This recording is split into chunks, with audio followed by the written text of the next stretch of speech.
بسم اللہ الرحمن الرحیم۔ حضور صلی اللہ علیہ وسلم کی بچپن کی ادائیں۔ حضرت حلیمہ سعدیہ رضی اللہ تعالیٰ کا بیان ہے کہ آپ کا گہوارہ یعنی جھولا فرشتوں کے ہلانے سے ہلتا تھا اور آپ بچپن میں چاند کی طرف انگلی اٹھا کر اشارہ فرماتے تھے تو چاند آپ کی انگلی کے اشاروں پر حرکت کرتا تھا۔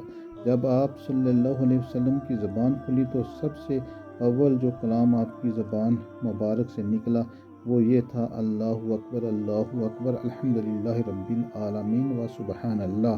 بچوں کی عادت کے مطابق کبھی بھی آپ نے کپڑوں میں بول و براز نہیں فرمایا، بلکہ ہمیشہ ایک معین وقت پر رفع حاجت فرماتے۔